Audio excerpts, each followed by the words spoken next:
आज की रिपोर्ट है, आज की जो रिपोर्ट है उसमें जो उन्होंने बताया है टेस्ट करके कि पेप्सी, कोका, थम्स अप, ये 12 तरह के ब्रांड नेम उन्होंने टेस्ट किए जिसमें डीडीटी भी है।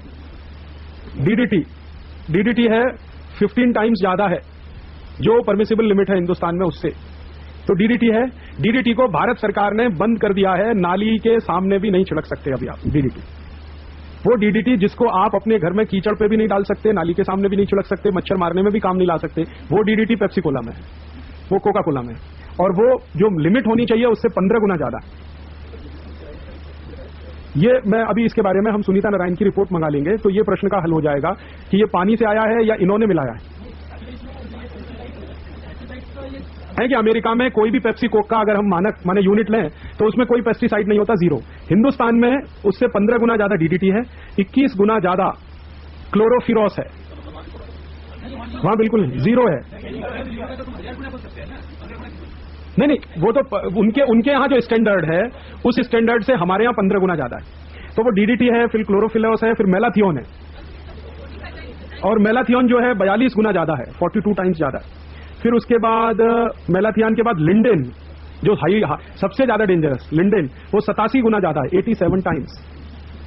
फिर उन्होंने एक एक उसमें बताया है कि जैसे लेमन में लिंडेन 70 गुना ज्यादा है, कोका कोला में 45 गुना ज्यादा है, फेंटा में 43 गुना ज्यादा है, पेप्सी में 37 गुना ज्यादा है, 7 अप में 33 गुना ज्यादा है, ब्लू पेप्सी में 20 गुना ज्यादा है, माउंटेन ड्यू अभी एक नया आया उसमें 28 गुना ज्यादा है, थम्स अप में 22 गुना ज्यादा है, डाइट पेप्सी में 14 गुना ज्यादा है और स्प्राइट में 11 गुना ज्यादा है।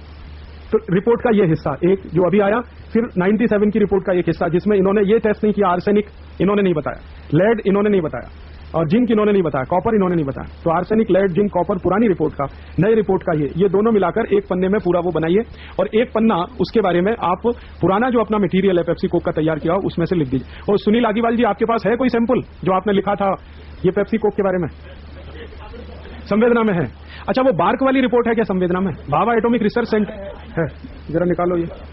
तो ये संवेदना अपना जो मैगजीन निकला, माने स्मारिका है स्वानंद मेले वाली, कोटा स्वानंद मेले, इसमें एक बार्क की रिपोर्ट दी है। भाभा एटॉमिक रिसर्च सेंटर के एक साइंटिस्ट ने पर्सनल इंटरेस्ट लेके जो चेक किया पेप्सी कोक का, वो रिपोर्ट भी इसमें है। तो वो रिपोर्ट में इस रिपोर्ट में जो भाभा एटॉमिक रिसर्च सेंटर के साइंटिस्ट ने जो पाया है, हाइड्रोक्सी मिथाइल एक केमिकल है, उसकी मात्रा उन्होंने बताया, माने जो इसमें भी नहीं है और इसमें भी नहीं है। भाभा एटॉमिक रिसर्च सेंटर के साइंटिस्ट ने एक तीसरे केमिकल का प्रेजेंस इसमें बताया जो 97 की रिपोर्ट में भी नहीं है और ये लास्ट डे रिपोर्ट में भी नहीं है, वो इसमें है अपनी संवेदना में पेज नंबर 133 पे। तो वो भी ले लीजिए।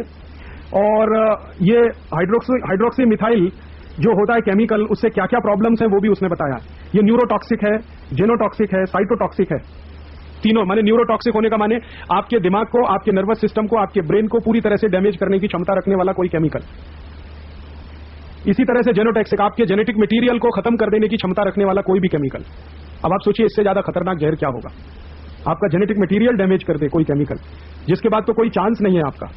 न्यूरोटॉक्सिसिटी है तो चलो उसको दूर करने के लिए आप कुछ कर सकते हैं, लेकिन अगर आप ये जेनेटिक मटेरियल गया आपका, फिर तो आप क्या कर सकते हैं? हाँ, नपुंसकता आ सकती है, कुछ है। हाँ, चाइल्ड आपके अगर बच्चे पैदा होते हैं वो डिफेक्टिव होंगे, बोलेंगे नहीं, सुनेंगे नहीं, बात नहीं करेंगे, विचित्र विचित्र किस्म की बीमारी। तो इतने खराब केमिकल्स जो हैं, और वो साइंटिस्ट ने कहा कि इट इज वेरी हॉरिबल। उसका जो सेंटेंस है रिपोर्ट में ही लिखा, इट इज वेरी हॉरिबल, जिसने टेस्टिंग किया है भाभा एटॉमिक रिसर्च सेंटर में। ये डेट है, उसने 25 अगस्त 2001, 24 अगस्त 2001 को ये रिपोर्ट रिलीज हुआ है और 25 अगस्त 2001 को ये हिंदुस्तान के सभी न्यूज़पेपर ने पब्लिश किया है, Times of India, Economic Times, Deccan Herald, Hindu वगैरह वगैरह वगैरह। तो 25 अगस्त का अगर 2001 25 अगस्त का कोई भी नेशनल न्यूज़पेपर मिल जाए, डिटेल रिपोर्टें नहीं मिले तो यहां से ले लेंगे, संवेदना में ये है। तो इस पेप्सी के चीफ एग्जीक्यूटिव ऑफिसर ने स्वीकार किया है ये। उसको ईमेल किया था, उसने वापस ईमेल करके स्वीकार किया और उसने ये भी कहा कि मैं नहीं पीता। पेप्सी में काम करने वाला कोई ऑफिसर पेप्सी नहीं पीता, कोका कोला में काम करने वाला कोई कोका कोला नहीं पीता। ये उनको ऊपर से इंस्ट्रक्शंस होते हैं, क्योंकि उनको मालूम है कि ये कितना जहरीला है। तो वो रिपोर्ट भी हम आपको किसी स्टेज में दे देंगे। वो मेरे पास था, मैंने किसी को दे दिया, याद नहीं आ रहा है। ईमेल कराया था मैंने पेप्सी के चीफ को अमेरिका में, उसका जवाब आया था, उसमें ये उसने स्वीकार किया था और उसने ये भी लिख दिया था कि ये आपका प्रॉब्लम है, मेरा नहीं है। आपका प्रॉब्लम है, मेरा नहीं है, मैंने आप पीते हैं, मैं नहीं पीता। नहीं, वो तो खैर बात की बात है, अभी ये तो सरकार करेगी। आज की अच्छी खबर ये है कि आज लोकसभा राज्यसभा दोनों की कैंटीन में पेप्सी बैन हो गया है, दोपहर की न्यूज है। लोकसभा राज्यसभा दोनों की कैंटीन में Pepsi Coca Cola totally ban हो गया है। रेल मंत्रालय ने पहले ही बैन कर दिया था इसको, डिफेंस मिनिस्ट्री में पहले से बैन था ये, अभी आज ऑर्डर है सरकार का कि सभी मिनिस्ट्री के कैंटीन में पेप्सी कोक बैन हो जाए। आर्सेनिक भी इसमें बहुत है, उन्होंने आर्सेनिक भी टेस्ट किया था, कैडमियम टेस्ट किया था उन्होंने, इसमें कैडमियम भी है, जिंक भी है और लेड सबसे ज्यादा है।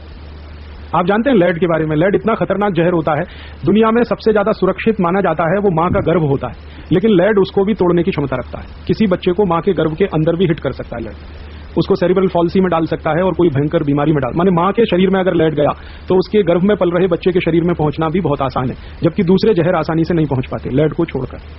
तो लेड इसमें है, कैडमियम इसमें है, जिंक इसमें है, कॉपर इसमें है, आर्सेनिक इसमें, इतने सारे केमिकल हैं। तो ये जो रिपोर्ट है वो 97 की है। हम कोशिश करेंगे कि सब कार्यकर्ताओं को ये रिपोर्ट मिल जाए।